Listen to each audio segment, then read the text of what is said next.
Bem, vamos então começar a nossa reunião de Câmara. Só dar uma explicação antes de passar a palavra à Sra. Vereadora Carla, no sentido de que isto tem sido um trabalho que tem vindo a ser desenvolvido, que já vai ser explicado, e o objetivo é trazer uma proposta de aprovação da estratégia para a próxima reunião de Câmara. Ainda assim não quisemos deixar, porque é uma matéria bastante intensa, de fazer esta reunião não deliberativa, de modo a dar toda a informação aos seus vereadores para poderem depois, quando a proposta vier à reunião de Câmara, estar em condições de poder debater e essencialmente depois poder votar também. Portanto, Sra. Vereadora Carla Semedo, faça favor.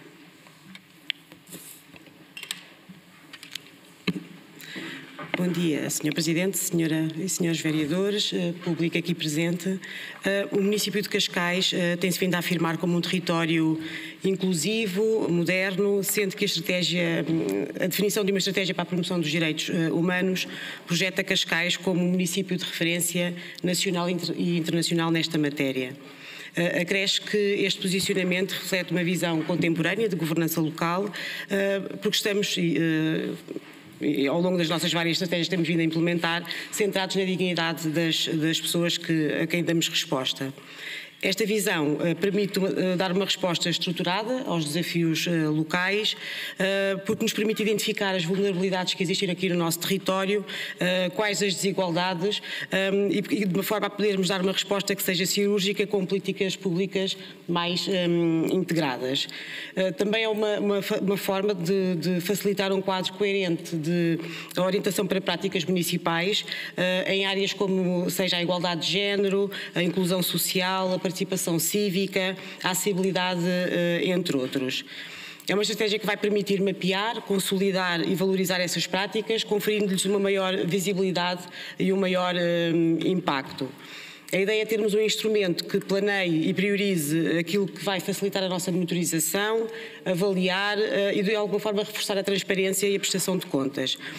Acima de tudo, aquilo que é a mais-valia desta estratégia é o envolvimento das pessoas. Fomos auscultar as pessoas do nosso território, fomos auscultar os nossos parceiros, fomos auscultar as várias realidades aqui do nosso município, acolhendo aqui a voz de todas as pessoas em setores estratégicos para uma construção que seja mais que seja coletiva.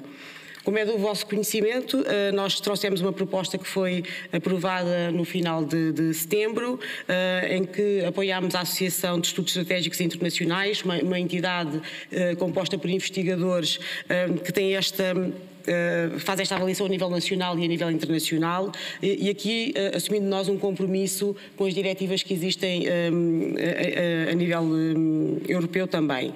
Em novembro demos início então ao efetivo trabalho, fomos cumprimos 2 das 5 fases principais deste projeto, que foi o diagnóstico participativo e o benchmarking de boas práticas. A ideia é consolidar esta informação na definição de uma estratégia local para os direitos humanos e de alguma forma conseguimos definir, priorizar metas, priorizar iniciativas e conseguirmos endereçar a nossa ação e o nosso foco para ações muito concretas e que estas estratégias não fiquem na gaveta e que efetivamente se concretizem com impacto na vida das pessoas. O diagnóstico participativo, realizámos então um mapeamento de boas práticas nesta ótica de proteção e promoção dos direitos já existentes no município, isto exatamente para não andarmos a duplicar esforços e partirmos de uma base daquilo que já é feito, e isto foi feito em estreita colaboração com os diversos departamentos e divisões da nossa Câmara.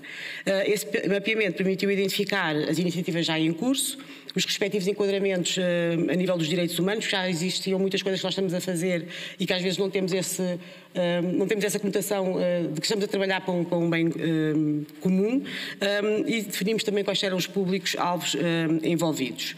Com base nesse levantamento foram dinamizadas metodologias participativas que resultaram neste diagnóstico participativo, que permite aferir as necessidades, os pontos fortes e as áreas de melhoria que nós temos aqui e as quais vão redundar então em metas para prosseguirmos no futuro.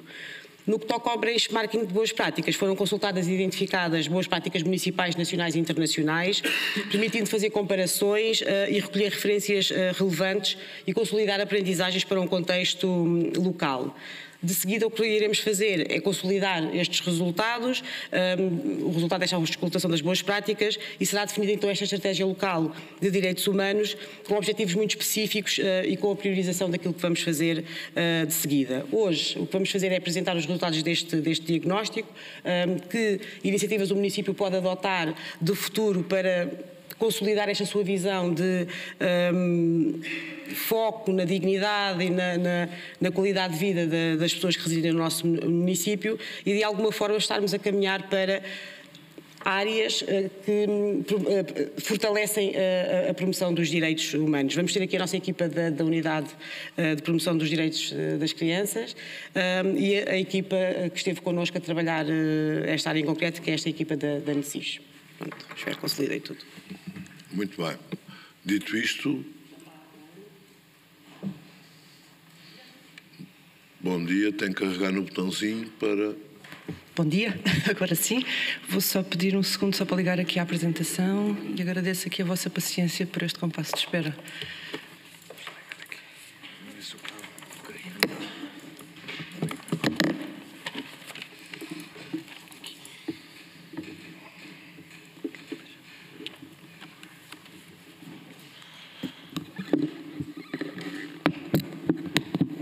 Doutora Ana Almada, eu vou só pedir que se apresente, porque porventura algum dos senhores vereadores não a conhece e também do público aqui presente.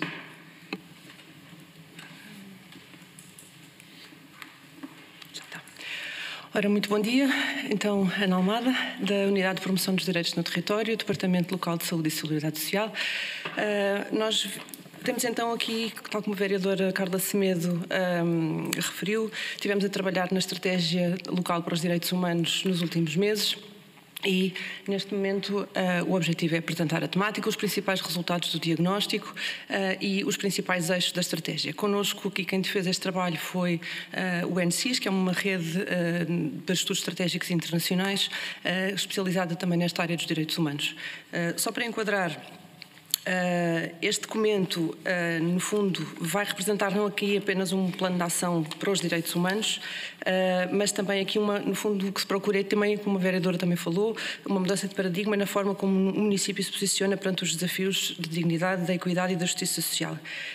Cascais tem vindo aqui a afirmar-se como um território comprometido com a inclusão, com a participação cidadã, e este diagnóstico vai-nos chamar a atenção para algumas questões-chave que era importante investir e que será do benefício de todos os municípios se investirmos e trabalharmos nestes aspectos, e o Miguel Santos Neves e a Cláudia Pedra do NECIS já irão apresentar esses dados principais.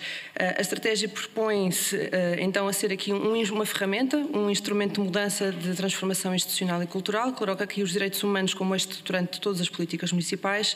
Portanto, não se trata apenas aqui de um plano para respeitar os direitos, mas também para realizá-los plenamente, de forma contínua, transversal e mensurável. Ao adotarmos esta estratégia e todos os seus eixos a longo prazo, neste plano que foi desenhado para 20, 30 anos, nesta visão, a ideia é que então Cascais se posicione como uma cidade de direitos humanos, alinhada com os padrões internacionais e com as melhores práticas de cidades como Barcelona, Viena ou Guangzhou, na Coreia do Sul. Mais do que aqui um reconhecimento externo, nós procuramos aqui também um reconhecimento interno e com os nossos municípios, os serviços e os valores. Aqui a transversalidade, a monitorização, a capacitação e a participação são os pilares desta proposta e são também os convites à ação para que cada pelouro, cada departamento, cada parceiro possa contribuir aqui para uma governação mais justa, mais eficaz e mais humanos. Portanto, desde já, muito obrigada pela vossa atenção a este diagnóstico e a esta estratégia e chamo já o Miguel Santos Neves, do NECIS. Miguel, depois pode ir passando aqui. Sim, é isso.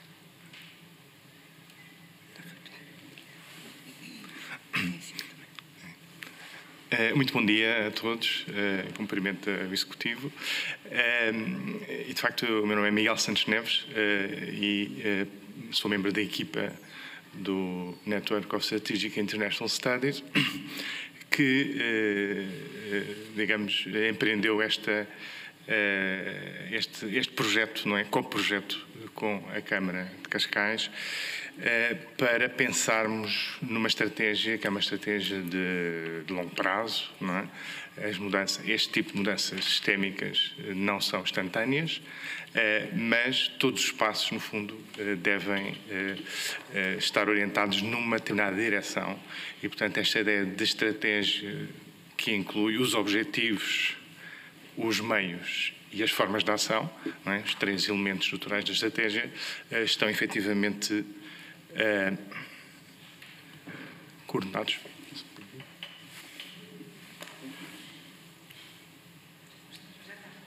Já está, muito bem, peço desculpa.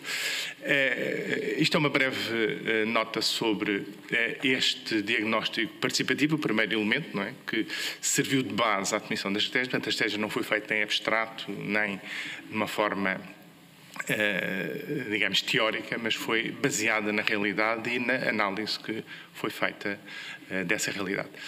Aqui temos os principais elementos, um desk review, o que são documentos essenciais e estratégias setoriais da Câmara em várias áreas que foram analisadas, as flash interviews, a voz aos municípios, portanto, fizemos um conjunto de entrevistas na rua, em diversas freguesias, para ter uma cobertura representativa do município. O benchmarking foi o estudo que fizemos das boas práticas internacionais daquilo que hoje se designam como as Human Rights Cities. É um movimento que tem estado a crescer, sobretudo a partir da década de 2000. Já farei uma breve referência a isso a seguir. Um questionário que aplicámos a crianças e jovens, obviamente eles representam efetivamente um grupo muito importante de desafio neste longo prazo para uma cultura de direitos humanos em Cascais. A seguir tivemos o Focus Groups, realizámos 13 Focus Groups, quer internos, portanto, com diferentes departamentos da Câmara e os seus técnicos, quer externos, ou seja, com os parceiros que têm colaborado com a Câmara na implementação de diversos projetos e programas. E, finalmente, as entrevistas que fizemos com os elementos do Executivo Municipal e que foram também muito úteis para compreender, no fundo, a perspectiva do Executivo e também a forma como vê o futuro e a implementação desta estratégia.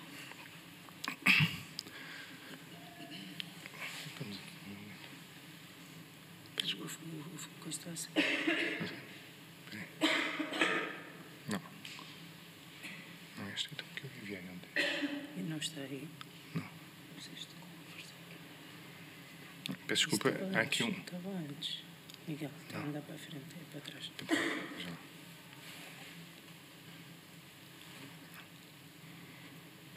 Estava antes, eu não sei porquê.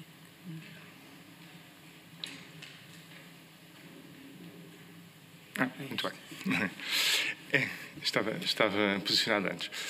Só uma breve nota sobre este movimento de direitos humanos e as cidades, melhor dizendo, os governos locais, porque também não está apenas restrito aos municípios que têm uma componente mais urbana. Muitos municípios têm uma componente urbana e outra rural, portanto, nem sequer é uma questão que esteja verdadeiramente só restrita às cidades, mas este movimento é um processo que emerge no pós-Guerra Fria.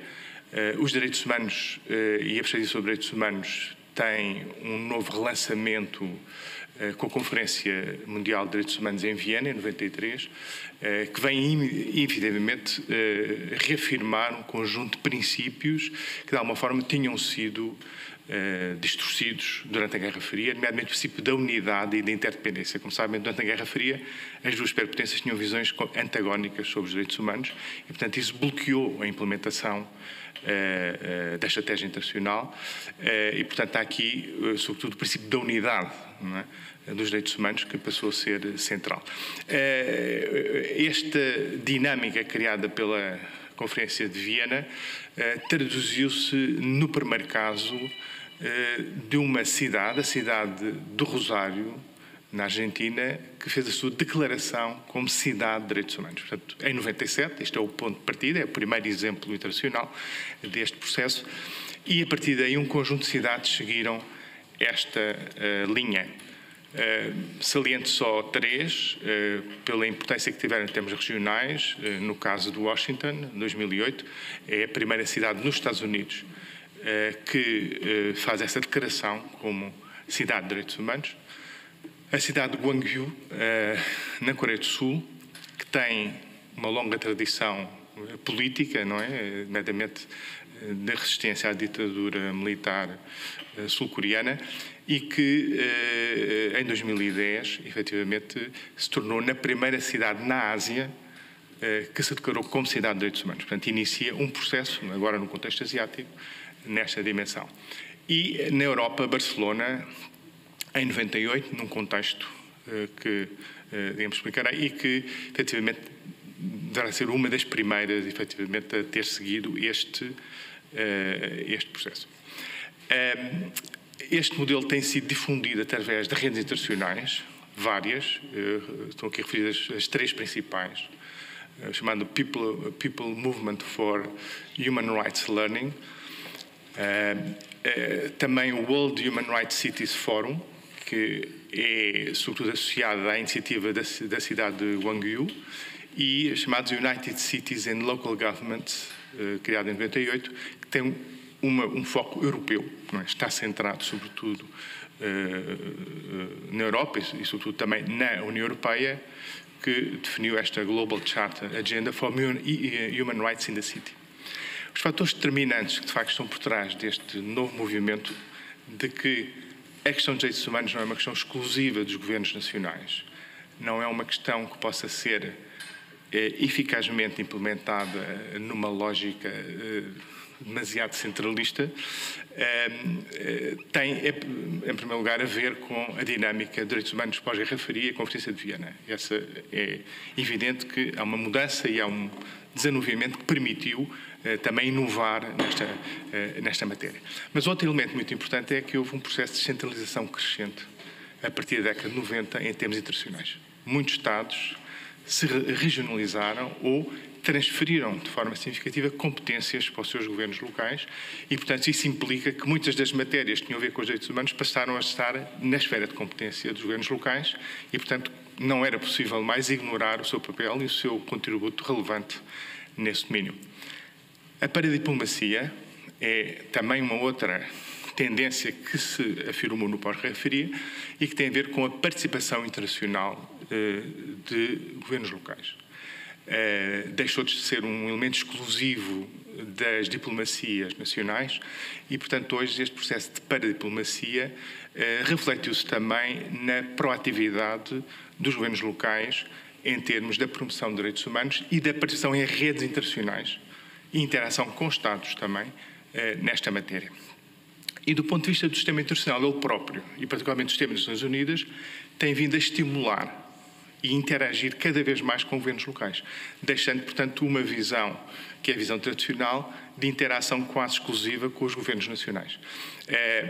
E isso tem sido, e intensificou-se muito, sobretudo depois também do Covid-19, reconhecendo, portanto, a importância crucial na resposta à crise pandémica que os governos locais tiveram. Portanto, foi um fator que acelerou efetivamente este processo. Mas hoje temos muitos exemplos de governos locais que participam e fazem as suas próprias avaliações, comunicam aos treaty bodies internacionais, portanto, às estruturas que gerem os tratados internacionais de direitos humanos, da sua experiência. Portanto, não se faz já uma análise puramente abstrata, nacional, não é? Que não seja desagregada, mas olha-se para os exemplos, porque dentro de um Estado há exemplos muito díspares. Há exemplos de regiões e governos locais que têm sucesso nesta matéria e outros que têm menos sucesso. Portanto, essa desagregação tem sido desenvolvida e o próprio sistema das Nações Unidas tem estimulado este processo, utilizando até os exemplos locais. Aliás, um caso interessante em que a análise e a crítica que o Treaty Body fez, o Comitê de Direitos Humanos fez a um governo local, serviu para o governo nacional pressionar o governo local a cumprir as regras e os estándares internacionais de direitos humanos que não estavam a ser cumpridos. Portanto, há aqui na própria relação entre os governos locais e os governos nacionais se tem havido um processo de inovação importante. Finalmente, só uma nota de que nós hoje temos, de facto, 3 abordagens que não são exatamente totalmente coincidentes, mas que são complementares. Uma é da Human Rights Cities, que é talvez a mais ampla, a mais estrutural, que é aquela em que, de facto, esta estratégia se insere. Temos ainda Human Rights in the City, que tem muito a ver com o movimento europeu, que se iniciou em 98, que eu há pouco referi. E, finalmente, a perspectiva de Right to the City, como uma espécie de direito coletivo a que as populações que residem no território têm de gerir, participar e, digamos, como se apropriar da sua própria cidade e do espaço da cidade. Portanto, são perspectivas que, de qualquer forma, estão misturadas e que se combinam, mas é importante também depois ter em conta as suas diferenças. Bom, isto é digamos, o enquadramento fundamental desta abordagem. Desculpa, íamos agora, então, tentar olhar sobretudo para o diagnóstico e as suas principais conclusões.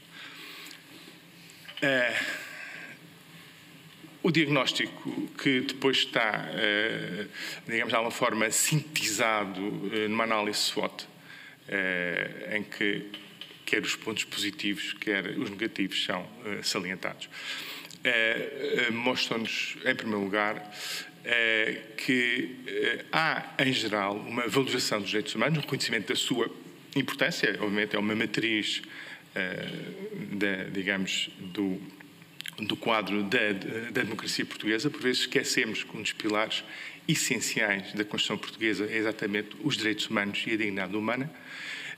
E, portanto, só a força da Constituição nos remete para esta necessidade de ser a matriz orientadora de todas as políticas públicas, não é? Sob penas delas não serem constitucionais, como é óbvio. Portanto, há aqui uma leitura que é, digamos, correta deste ponto, mas relativamente à aplicação prática, não em termos dos princípios, mas à aplicação prática, nós detectamos um conhecimento relativo e relativamente baixo nesta matéria. A abordagem que é feita nas escolas sobre a questão dos direitos humanos, essencial na formação do jovem, essencial na formação do futuro cidadão, tende a ser episódica, pouco estruturada. Sim, são abordados, mas não de uma forma sistemática e com uma determinada linha de orientação, digamos, para o futuro. A percepção positiva sobre Cascais, nas entrevistas que fizemos, mas, obviamente, desigualdades territoriais e socioeconómicas que persistem. Isto levanta uma questão importante do ponto de vista dos direitos humanos, que é, efetivamente, o problema das desigualdades e o problema das assimetrias, que em si mesmo constitui uma violação de direitos humanos, embora muitas vezes não seja percebido como tal, mas é, de facto, um problema central. A participação cívica pareceu-nos que tem alguns limites e que está muito centrada, digamos, nos elementos que envolvem a família e pessoas como principais referências. A abordagem ao nível da Câmara Municipal e tende a ser eminentemente setorial e fragmentada, não integrada, transversal, o que a própria lógica dos direitos humanos e a sua interdependência exige. Nós não podemos olhar para um direito separado e não reconhecer as implicações que tem até para a realização de outros direitos e de que forma é que a não realização de um direito compromete a realização de outros direitos. Portanto, esta interdependência, que é algo que em Viena foi absolutamente um princípio afirmado de forma decisiva, demonstra, efetivamente, que há aqui um desafio, não é, para o futuro, é exatamente isso que a estratégia também irá procurar abordar, e, finalmente, uma ausência de mecanismos de avaliação. Estes mecanismos de avaliação são muito importantes para que haja melhoria e progresso. Não quer dizer que não haja avaliação, mas é uma avaliação de direitos humanos. A avaliação que é feita, a avaliação de projetos, tem uma determinada lógica, mas o que nós estamos aqui a falar é uma avaliação de impacto em matéria de direitos humanos. E esse, de facto, é um quadro qualitativo diferente que deverá ser ponderado. Desafios identificados estão muito centrados nesta questão que tem a ver com uma fraca apropriação crítica e emocional dos direitos humanos.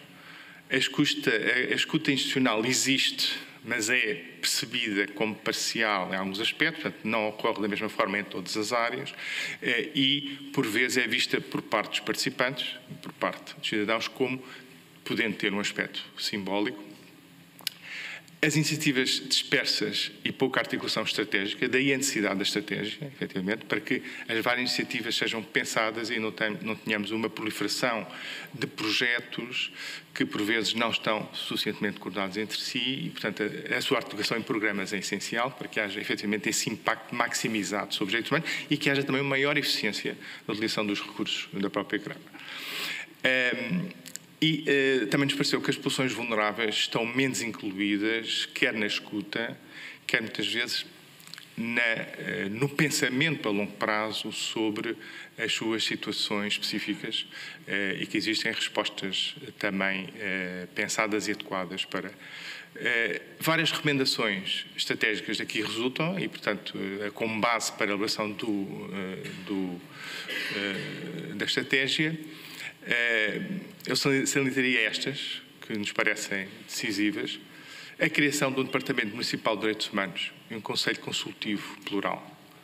O Departamento Municipal de Direitos Humanos, como vemos no benchmarking, é uma prática bastante consolidada e dá, de facto, uma visibilidade e uma capacidade de impacto transversal que não existe se tivermos apenas vários setores, não é?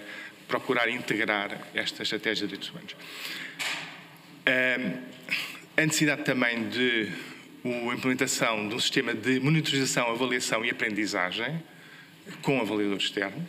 Portanto, a questão da avaliação do impacto, a avaliação do impacto sobre direitos humanos é decisiva para que possamos ter uma ideia da adequação das políticas públicas e este é certamente um dos objetivos fundamentais dessas políticas públicas. Em relação aos direitos humanos, é aquilo que está na base da construção do bem-estar das populações e, portanto, é algo que é uma recomendação estratégica essencial. O reforço da educação e capacitação em direitos humanos dentro da própria estrutura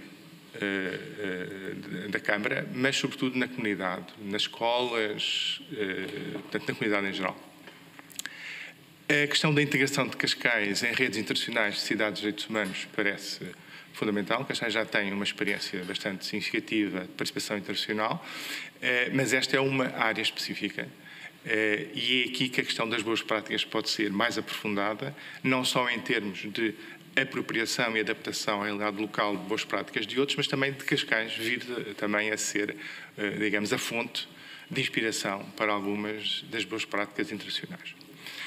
E, finalmente, um planeamento anual colaborativo e uma gestão integrada de conhecimento. A questão do planeamento, de facto, nestas matérias é muito importante. Este planeamento estratégico parece-nos um desafio, não é? Para que se vai colocar. Este não vou agora entrar em detalhe, mas tem aqui a condensação daquilo que são digamos, as fraquezas e os pontos positivos e negativos da experiência, olhando para todos estes elementos, as oportunidades, as ameaças.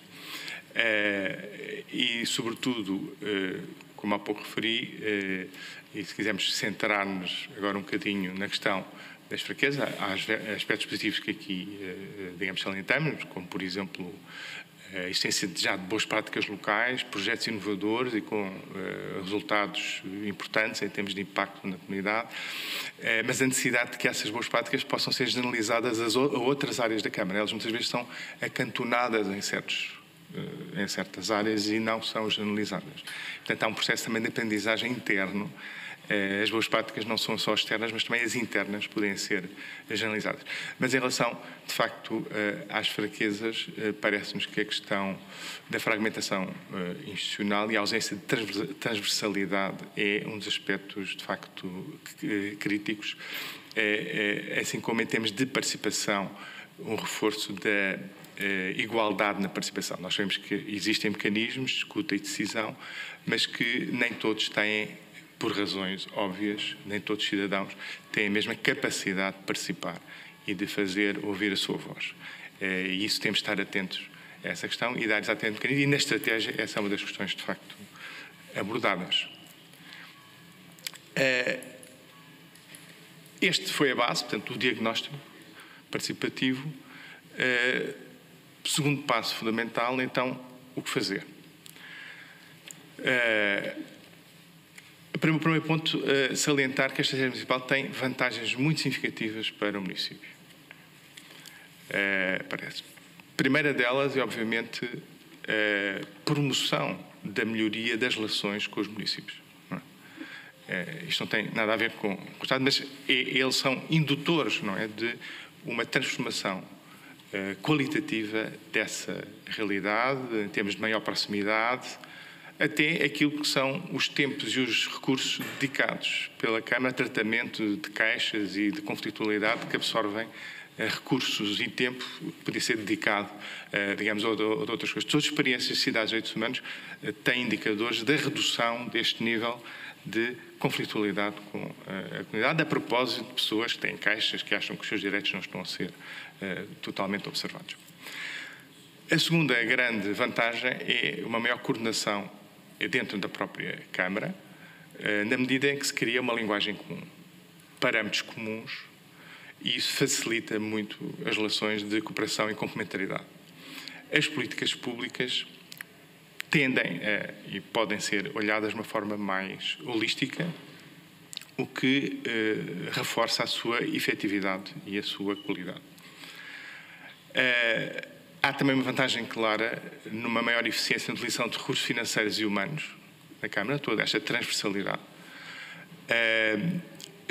o que impede duplicação de projetos, incoerência disfuncional.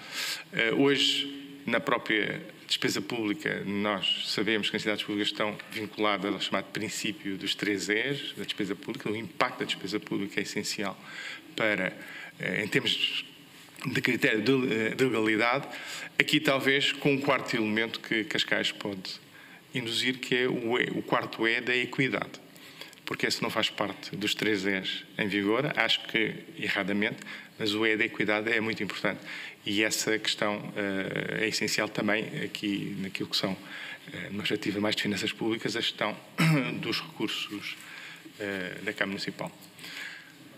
A quarta vantagem tem a ver com o facto de, isto é um aspecto que é importante salientar, as obrigações internacionais para os Estados são também obrigações dos municípios e dos governos locais. É para o Estado no seu conjunto, independente dos seus níveis. Porque há uma tendência para pensar que as obrigações decorrentes dos tratados internacionais de direitos humanos estão centradas nos governos nacionais. Não é assim. E, portanto, a essência de obrigações específicas internacionais do município, isto, digamos que a própria comunidade internacional tem tido aqui, tem contribuído para uma certa incongruência nesta matéria, porque se isto é verdade e se é reconhecido que todos os níveis dos Estados estão vinculados pelas obrigações internacionais, depois, em termos da responsabilização, há uma espécie de cláusula, digamos, mais ou menos formal, de que os governos nacionais assumem a responsabilidade pelas falhas dos governos locais. E isto em si é algo que é contraditório. E, de facto, esta ideia de responsabilização direta dos municípios é algo que o movimento das cidades de direitos humanos está a pôr em evidência. Isso significa que esse cumprimento das obrigações internacionais do município tem que ser uma linha, de facto, bem clara de referência, e é ela que depois serve de avaliação internacional das políticas de direitos humanos em Portugal. Como digo, o aprofundamento dessa avaliação internacional, que é feita já hoje e que tende a ser muito agregada e centrada no plano nacional, tenderá cada vez mais a descer, não é, ao nível dos governos locais. E aí os governos locais que estejam melhor preparados e que estejam à frente nesta matéria vão ter e vão ser, por assim dizer, fontes de inspiração até para outros governos locais no mesmo país e para melhorar a própria imagem do país em termos do cumprimento das obrigações em matéria de direitos humanos. Finalmente, claramente, a ideia de imagem, reconhecimento e reputação de Cascais como município de referência nacional e internacional na adoção de boas práticas. Isto será, efetivamente, um dos resultados evidentes da implementação da estratégia.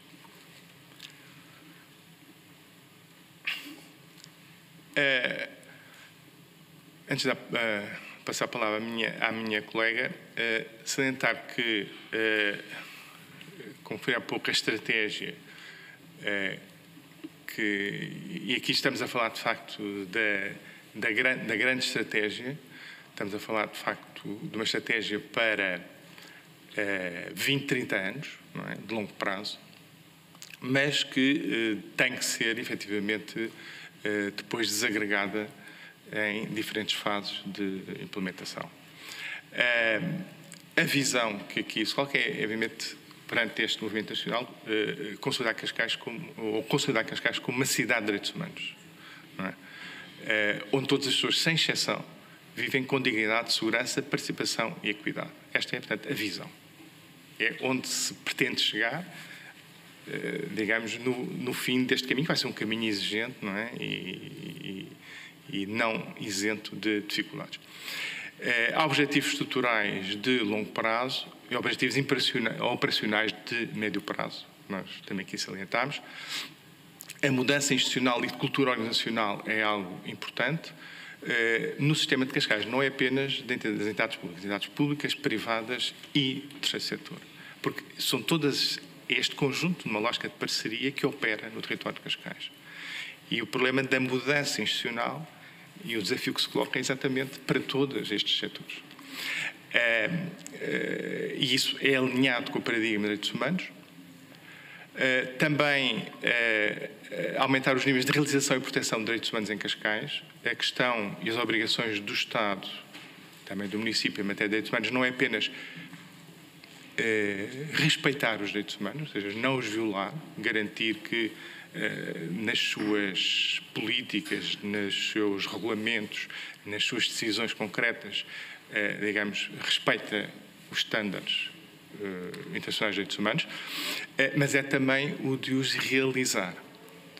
Daí as obrigações de proteção, que significa vigilância e ação sobre outros atores não públicos cuja ação pode interferir com os direitos humanos. E aqui estão, evidentemente, o setor privado e o setor e o terceiro setor, e também as obrigações de fulfill, ou seja, criar, através das políticas públicas, através de opções orçamentais, as condições para a efetiva realização universal dos direitos humanos no território. Portanto, isto exige proatividade, não é simplesmente não violar, é positivamente, proativamente implementar. E, finalmente, a questão que nos parece relevante em termos de objetivos estruturais da diminuição das assimetrias territoriais e que, efetivamente, a universalidade dos direitos humanos seja cada vez mais uma realidade no território. A médio prazo, os objetivos, como digo, para além de prevenir violações de direitos humanos, esta é uma perspectiva bastante importante, há também uma obrigação de prevenção.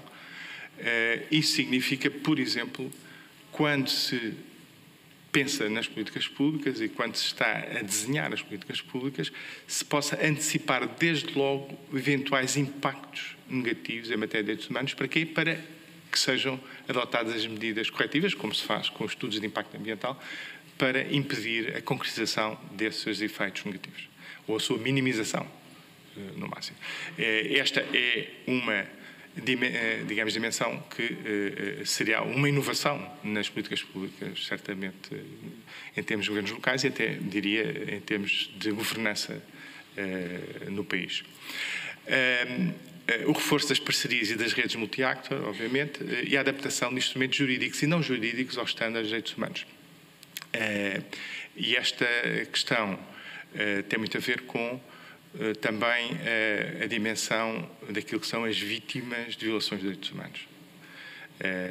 Os direitos humanos são uma realidade concreta, são normas, práticas, são também pessoas, e um dos princípios fundamentais das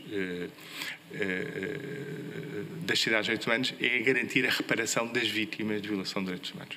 Esse direito à reparação é algo essencial que, em muitos casos, está ausente, não é, da prática genérica. Vou passar então a minha colega. Bom dia. Como o meu colega já explicou, a ideia da criação desta estratégia está baseada em todo este diagnóstico e benchmarking e boas práticas, mas era importante para nós também que fosse realizável, ou seja, que fosse passível de ser realizada num período de tempo, porque a ideia nunca era propor-vos algo assim que teoricamente seria muito interessante, mas impossível de realizar com os recursos locais, mas sim pensar de um ponto de vista holístico o que é que pode ser feito num período de 5 anos por um município com as características de Cascais. E isto era importante, este pragmatismo na estratégia está incorporado para saberem, porque é importante nas vossas aprovações saberem que isso foi pensado. Por outro lado, não nos fazia sentido criar uma estratégia que não fosse por si uma referência e uma boa prática.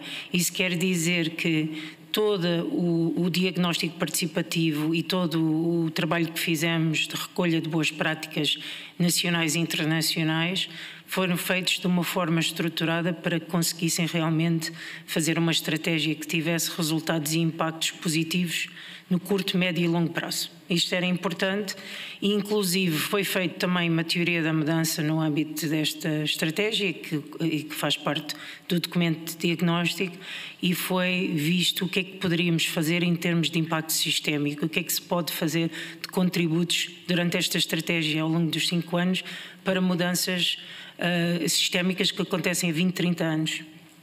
E, portanto, para fazê-lo, era importante que a estratégia tivesse eixos que conseguissem cobrir todas as questões cruciais que foram descobertas no diagnóstico e que são também apanágio das sociedades de direitos humanos, um pouco por todo o mundo, que nós estivemos a investigar. Isso quer dizer que foram sugeridos 9 eixos que vocês conseguem verificar aqui, um ligado à questão da governança e da institucionalização dos direitos humanos, que está ligado com toda esta estrutura institucional robusta que tem que existir para conseguir administrar isto em termos municipais, a parte toda de monitorização, avaliação e aprendizagem. Esta parte inclui avaliação e gestão de impacto, que é uma das coisas que não se fala muito em termos gerais até do nosso país, em termos municipais ainda menos, mas a gestão de impacto é a parte mais importante para o Executivo estar aqui presente, porque, na verdade, o que vocês precisam é tomar decisões estratégicas com base nos dados de impacto. Isso é a parte mais importante do trabalho que está a ser feito e esse processo de aprendizagem é mesmo muito importante. Agora, a medição do impacto de direitos humanos precisa de algum conhecimento profundo por parte do avaliador em relação a estas componentes holísticas de direitos humanos que estivemos aqui a falar. A parte da formação e capacitação de criação de cultura de direitos humanos é uma parte crucial, porque os direitos humanos também têm componentes técnicas, ou seja, existem direitos humanos universais, mas existem uma série de questões em relação à fruição e à realização desses direitos que têm que ser compreendidos para se poderem implementar aqui em termos locais, e isso implica fazer formação aos técnicos da Câmara Municipal, conseguir promover a capacitação também de parceiros estratégicos e, como é evidente, fazer um grande enfoque na questão de compreensão do que é que são as vivências de direitos humanos. Porque a vivência de direitos humanos implica esse conhecimento profundo do que é que são as implicações de direitos humanos e todas essas interdependências que já tivemos aqui a falar. A parte de educação e sensibilização em direitos humanos é uma das maneiras mais cruciais para a parte preventiva, que estamos aqui a falar da importância da parte da proteção e da reparação, mas na parte preventiva, que é o foco de qualquer questão de direitos humanos. Aliás, acho que todas as pessoas aqui presentes vão concordar que a melhor maneira é prevenir as violações de direitos humanos do que ter que depois proteger ou reparar. E a parte de educação e direitos humanos está comprovada por muitos estudos e muita investigação que é talvez a forma mais eficaz de contribuir para a prevenção das violações de direitos humanos e a criação de gerações futuras que respeitam os direitos humanos. Portanto, aí há uma componente muito grande em termos do trabalho que tem que ser feito com a comunidade e, claro, tendo as escolas um papel essencial, mas também outros parceiros estratégicos. Toda a questão da participação cidadã e escuta ativa, e nós sabemos que esta área é uma área que é muito próxima da Câmara, que já instituiu vários mecanismos para o fazer, estão previstos na estratégia, no fundo, reforçar esses mecanismos e ir um pouco além do que já se faz agora e conseguir envolver de forma inclusiva uma série de grupos que muitas vezes estão fora desse processo de escuta. Ter políticas setoriais com foco em direitos humanos, eu gostava de reforçar outra vez que estamos aqui a falar de algum pragmatismo, ou seja, a ideia é que vocês consigam integrar as obrigações de direitos humanos nas políticas e práticas que fazem no município e também em todas estas políticas setoriais nas várias áreas da saúde, da educação, da habitação, etc. A parte da transparência e comunicação é uma parte muito importante na questão da acessibilidade universal ao conhecimento e conseguir que realmente as pessoas compreendam. Nós estamos aqui a falar de uma linguagem técnica que às vezes é difícil para as pessoas compreenderem, mas há maneiras de desconstruir essa informação, esses conceitos, de maneira que todos os compreendam e julgamos que isso será uma parte muito importante. Nós já sabemos que o município tem apostado em questão de cooperação e alianças e, mais uma vez, achamos que isso ainda se pode alavancar ainda mais. Existem muitas redes nacionais e internacionais, já falamos das cidades dos direitos humanos, onde se podem incorporar e onde poderão ter acesso a implementar boas práticas que lá são partilhadas e partilhar as vossas próprias boas práticas, que isso é importante. E, claro, como não poderia deixar de existir, tinha que existir um eixo 9, que é o financiamento e sustentabilidade, porque é importante que haja recursos sustentáveis e coerentes para a implementação de toda essa estratégia. Depois de termos delineado na estratégia os grandes eixos, foram também concebido um plano de ação a alto nível, que depois terá que ser detalhado, evidentemente com mais detalhe, mas de qualquer maneira já tem algumas coisas para vocês considerarem. Uma das coisas que vão reparar aqui neste quadro é que tem um exemplo de inspiração. Porquê? Porque a ideia era que consigamos o mais rapidamente possível implementar isto e para isso faz com base nas boas práticas e experiências de implementação de outras cidades que já o fizeram antes e que realmente conseguiram estabelecer com sucesso e já com avaliação comprovada do impacto de ter realmente essa implementação. Nestas ações vão ver que estão sempre previstos os outputs principais, mas também os outcomes, que no fundo são as mudanças de comportamentos, atitudes, mentalidades e conhecimento que decorrem no âmbito deste trabalho e os prazos de implementação. Claro que nós estamos em setembro de 2025 e notarão que aqui estamos aqui já a pôr em 2025, aqui estes primeiros pontos. Os restantes já serão apresentados noutros anos, mas nós achamos que há uma oportunidade muito interessante agora no final de 2025 para tentar promover essa reestruturação institucional e tentar conseguir que haja a criação deste Departamento Municipal de Direitos Humanos. Porquê é que está previsto isso e está explicitado na estratégia e até no diagnóstico a necessidade de um departamento? Porque tem a ver com a agilidade e a transversalidade do Departamento de Direitos Humanos e conseguir imbuir em todos os departamentos da Câmara Municipal uma abordagem de direitos humanos, que numa posição diferente poderá não permitir fazê-lo.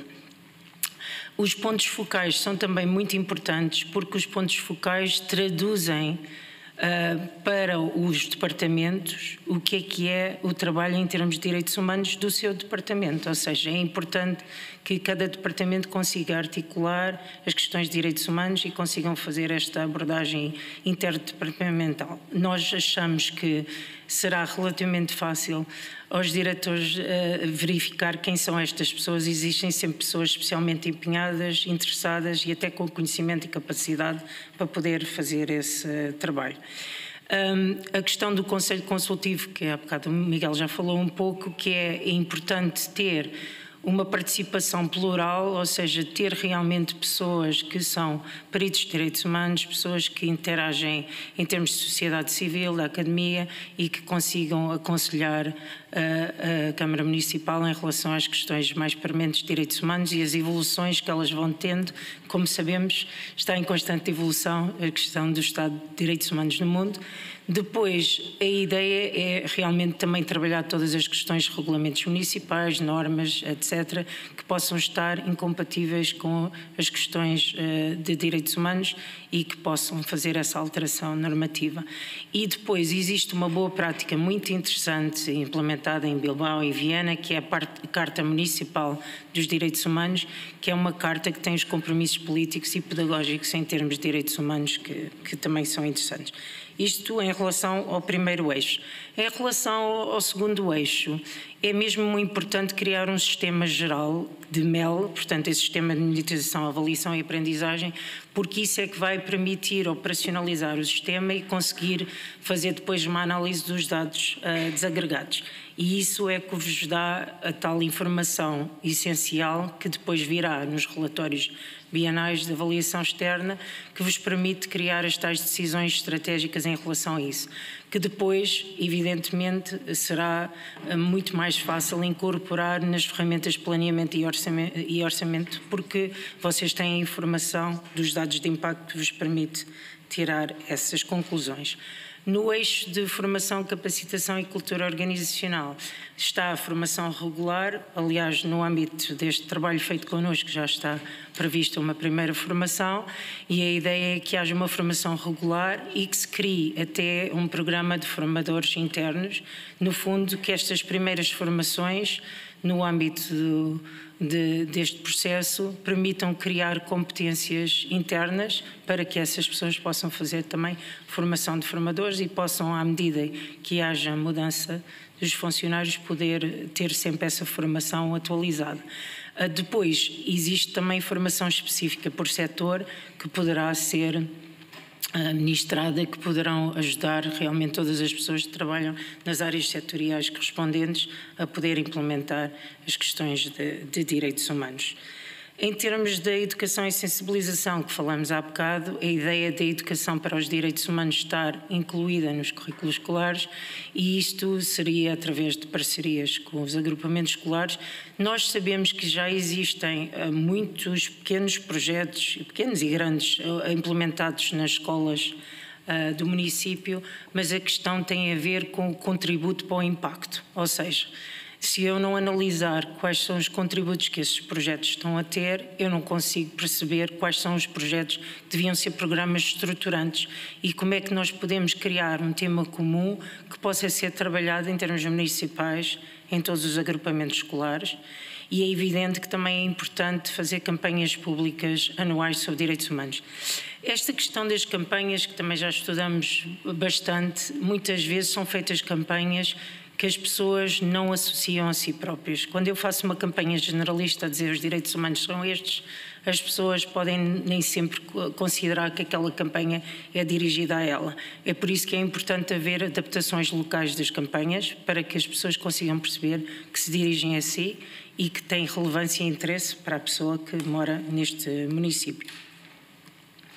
Em termos do eixo 5 da participação cidadã, foi sugerido criar um painel de vozes invisibilizadas que, no fundo, é uma maneira de integrar os grupos vulneráveis nos processos que muitas vezes não participam de forma plena, não necessariamente por não ter sido aberta a participação a eles, mas porque não conseguem fazer essa participação. Portanto, é importante fazer essa integração. Também reforçar o orçamento participativo com uma percentagem dedicada para as questões de direitos humanos, que isso levará ao aparecimento de projetos locais de iniciativa cidadã bastante interessantes em termos de direitos humanos e inovadores, e haver sessões de cocriação para desenhar políticas com envolvimento direto destas comunidades vulneráveis que estão realmente nos vários locais do município. No eixo 6 das políticas setoriais, a avaliação de impacto prévia, que o Miguel já falou, que tem a ver com conseguir perceber as questões de impacto previamente e conseguir integrá-las nas novas políticas a desenhar e fazer critérios de avaliação de direitos humanos nas avaliações regulares de eficácia e de impacto que serão feitas em relação às políticas setoriais de direitos humanos. No eixo da transparência e comunicação, a ideia de criar uma plataforma digital dedicada à questão dos direitos humanos, que pode ser integrada noutras plataformas que tem, mas que tem depois uma visualização de toda a parte da avaliação de impacto que vai ser feita e dos relatórios anuais de direitos humanos, e que terá de ser muito importante que isto inclua uma comunicação que se chama multiformato e multilingue, que a ideia é que os conteúdos sejam completamente inclusivos de comunicação universal e consigam integrar os diferentes públicos e os diferentes pessoas que possam querer fazer isto, seja qual for as suas competências linguísticas. Isso inclui, claro, comunicação acessível, que também está ligada à questão da comunicação menos complexa, que muitas vezes nós tendemos a apresentar em termos técnicos. Depois, em termos de cooperação e alianças, as redes europeias e globais de cidades de direitos humanos, que são consideradas cruciais para vos poder dar esse enquadramento de boas práticas internacionais e nacionais e poder fazer esse intercâmbio e ter projetos bilaterais estruturados. Aqui, projetos no sentido de projetos programáticos, ou seja, grandes ações transformadoras que possam ser feitas em conjunto com outras cidades. E no eixo 9, a questão de estabelecer um fundo com critérios de elegibilidade e gestão transparente de inovação em direitos humanos, que é uma área muito importante e é uma daquelas áreas que, mesmo em termos internacionais, ainda não está muito desenvolvida, que é a questão da inovação em direitos humanos. Como todas as inovações, é importante haver realmente um crowdsourcing dessa inovação e que consigam realmente chegar às melhores ideias implementáveis sobre isso e mobilizar financiamento externo e parcerias para esta área. Existe realmente, por parte das grandes fundações internacionais, empresas e investidores, muito interesse em investir na área dos direitos humanos, ainda mais com a situação atual que acontece um pouco por todo o mundo, e realmente podem ser fundos mobilizados para isso, e os fundos são muito diversos, desde fundos gerais de direitos humanos até fundos de educação, até fundos de investimento em criar adaptações tecnológicas e o uso de inteligência artificial para a prevenção e a proteção de direitos humanos em vez de para outras ações nocivas aos direitos humanos. Existem muitas medidas, como sabem aqui. Estas medidas mais prioritárias, só para vos dar este último ponto aqui, que é realmente a criação do Departamento de Direitos Humanos e da rede de Focal Points, adesão às redes internacionais, a primeira fase do processo de formação, que permite realmente aos técnicos estarem mais enquadrados, começar a trabalhar a questão da adaptação das normas e dos regulamentos aos estándares internacionais, o modelo de avaliação de impacto e a mobilização das escolas para a educação de direitos humanos e participação. Nós consideramos que, ao implementar esta estratégia, este investimento, estão realmente a posicionar Cascais completamente na vanguarda dos municípios a nível nacional e internacional que estão de forma holística a trabalhar as questões de direitos humanos. E muito obrigada. Era essa a nossa apresentação.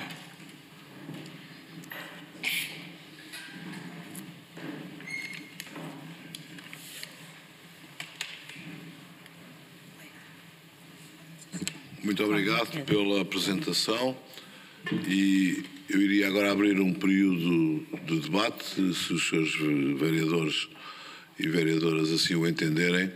Contudo, só dar pelo menos esta percepção do meu lado. Enfim, a matéria, escuso de estar a desenvolver muito. É uma matéria que consideramos cada vez vai estar mais presente também do ponto de vista político, do ponto de vista, neste caso, de política local, até pelos ataques que tem vindo a sofrer em termos globais, em termos regionais da Europa e necessariamente também em termos do nosso país, e que não deixa de ter uma influência muito direta sobre as questões também de ordem local, porque são repercussões que nós não conseguimos estabelecer barreiras de não entrada, digamos assim, desses mesmos ataques. Por isso fica aqui, ou ficará, depois de aprovada, uma estratégia que necessariamente tem que ser implementada. E, portanto, vejo aqui também que nas nossas reuniões, nomeadamente na última, a sugestão de fazer algo parecido com o que nos é proposto pelos Objetivos de Desenvolvimento Sustentável, nomeadamente a partir destes eixos, começar a definir objetivos e subobjetivos, digamos assim, que inclusivamente deverão constar nas propostas a reuniões de Câmara que sejam colocadas, e, portanto, hoje já temos uma inicial muito grande exatamente dessa mesma matéria, do cumprimento e da evolução desse mesmo cumprimento dos Objetivos de Desenvolvimento Sustentável, e que numa matéria desta natureza penso que faz todo o sentido. Por outro lado também penso que fica, enfim, trata-se de uma matéria que não é uma matéria ideológica, portanto não é uma matéria que possa fazer uma divisão entre ideologias e, portanto, entre partidos e entre candidaturas, e, portanto, penso que fica aqui também uma boa base de trabalho para todas as candidaturas às próximas eleições autárquicas, que têm aqui uma base científica, fundamentada, já com a evidência de algumas experiências que outros municípios, em termos globais, já vêm a desempenhar, e, portanto, fica aqui uma boa proposta, da mesma forma como na altura sugeri que quer a conjugação da encíclica papal Laudato Si com os Objetivos de Desenvolvimento Sustentável propostos pelas Nações Unidas, também era uma boa base, porque em si mesmo não é ideológico e não tem a ver com, inclusivamente, com correntes de pensamento ou até mesmo com questões de ordem religiosa, e, portanto, é abrangente para todos esses mesmos processos. A única coisa que também disse à equipa é que o objetivo que é proposto já para 2025, que não era neste momento o momento de eu criar ou de propor a criação de um departamento de direitos humanos, já que estamos em final de mandato, mas fica também uma boa sugestão para o próximo ROSM, que sairá necessariamente da equipa que será eleita no próximo dia 12 de outubro. E, portanto, fica aqui também este mesmo processo. Última palavra, só para também deixar aqui uma palavra à Sra. Vereadora Carla Semedo e à equipa da Câmara, com a distinção, no caso da vereadora, de que, de facto,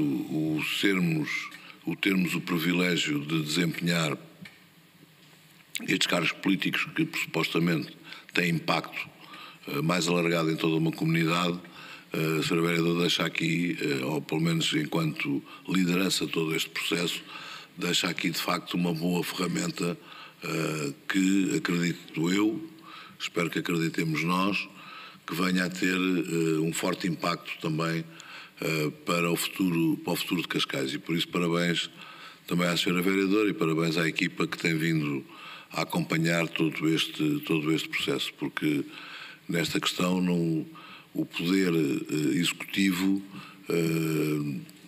sendo importante, eu diria que não é determinante para o sucesso destas operações, se não for também assumido pelo poder, digamos, técnico dentro da Câmara Municipal de Cascais e depois pela própria comunidade em geral.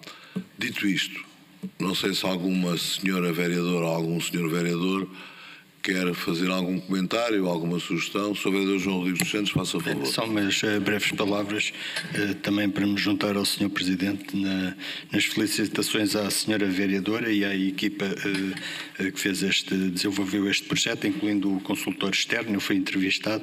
Eu acho que deixam aqui, efetivamente, um trabalho que nos municia a nós, decisores políticos, para depois virmos a tomar decisões quanto a esta matéria. Muito obrigado. Muito obrigado. Sr. Vereador Alexandre Domingos, faça o favor. Sr. Presidente, muito obrigada. Bom dia a todos. Apenas breves palavras, naturalmente também para agradecer a extensa apresentação que nos trouxeram e, portanto, que representa muito bem o trabalho que desenvolveram nos últimos meses, porque estes trabalhos de diagnóstico são sempre muito longos e, portanto, quando falamos destes temas de estratégias locais em políticas públicas, temos sempre esta fase muito grande, que muitas vezes não é apercebida do diagnóstico, para depois podermos definir a nossa missão, a nossa visão, o plano de ação e, portanto, agradecer sobretudo o trabalho que foi feito, quer pelas equipas da Câmara Municipal, quer pelos consultores externos, porque temos aqui naturalmente um novo instrumento ao nosso dispor para definir melhor as políticas públicas do município. Muito obrigada. Muito bem, quase estava para arriscar para propor a votação já, mas não vamos fazê-lo.